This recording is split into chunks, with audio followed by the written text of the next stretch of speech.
तो स्टूडेंट्स सबसे पहले हमारे पास 4.8 है। इसका जो क्वेश्चन नंबर 1 है, find the factors by using factor theorem. तो आपको पता है फैक्टर थ्योरम जो होता है हमारे पास 0 के इक्वल ही होता है। तो यहाँ पर इसका फर्स्ट वाला पार्ट हमें दिया हुआ है x³ - x² + x - 1। तो हम पहला वाला पार्ट करके देखते हैं पहले, तो सही है। तो पहला वाला पार्ट हमें ये दिया हुआ है कि x³ - x², ठीक है, + x - 1, ओके। तो ये हमें दिया हुआ है। उसके बाद देखिए अब हम लोग क्या करेंगे, सबसे पहले हमने लास्ट वाले नंबर को नोटिस करना होता है। लास्ट वाला नंबर हमें क्या दिया हुआ है, 1 दिया हुआ है, क्लियर। अब 1 के कौन कौन से फैक्टर्स होते हैं हमें देखने होंगे, ठीक है। जो भी लास्ट नंबर हमें दिया होता है ना, उसके हमें फैक्टर्स देखने होते हैं। तो यहाँ पर देखिए 1 है, तो 1 का जो फैक्टर होता है वो +-1 होता है ऑनली, है ना।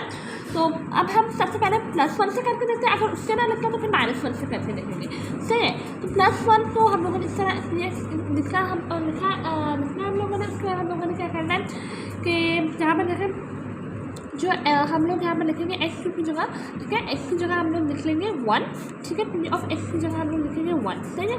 और 1 लिखेंगे और 1 का क्यूब, फिर उसके बाद माइनस x की जगह हमारा स्क्वायर है, तो हम लोगों ने क्या लिखना है, 1 का स्क्वायर, ठीक है। उसके बाद देखिए हम लोगों ने क्या लिखना है, +x है, तो प्लस में क्या लिखेंगे हम लोग 1, ठीक है। उसके बाद माइनस का 1, क्लियर।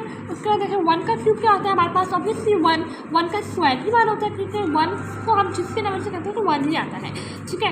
मतलब कि 1 को क्यूब लेंगे, स्क्वायर लेंगे तो 1 ही आएगा हमारे पास। फिर प्लस का 1 एंड माइनस का 1। अब देखिए प्लस का 1 माइनस के 1 से कैंसिल, और यहाँ कोई साइन नहीं होता तो यहाँ प्लस होता है, पॉजिटिव होता है, क्लियर।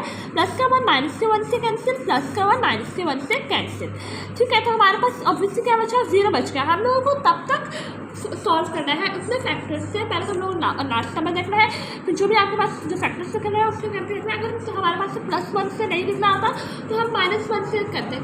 क्या हमें कैसे पता चलेगा कि हमने सही कर लिया है, कि अब हमें आगे मजीद -1 से करने की ज़रूरत नहीं है, जब हमारे पास 0 आ जाएगा, ठीक है। तो हम लोग उसके बाद क्या करेंगे, 0 आ जाने के बाद हम लोग ये करेंगे कि अब 0 तो हम लोगों के पास आ गया, ठीक है। अब जो है हम लोगों ने नेक्स्ट जो स्टेप करना है वो ये करना है कि अब हम लोगों ने देखना कि हमारा जो फैक्टर है वो क्या है और मल्टीप्लायर क्या है। तो मल्टीप्लायर क्या होता है हमारे पास, जो मल्टीप्लायर होता है वो हमारे पास क्या होता है, जो कि हम जो है पुट करते हैं बेसिकली, वो हमारे पास मल्टीप्लायर कहलाता है। हमने 1 पुट किया, 1 हमारा मल्टीप्लायर हो गया। और जो मल्टीप्लायर और जो फैक्टर होता है, फैक्टर ऑफ द पॉलिनोमियल जो होता है वो क्या कहलाता है हमारे पास, जो फैक्टर ऑफ द पॉलिनोमियल होता है बेसिकली, तो वो हमारे पास क्या होता है बेटा,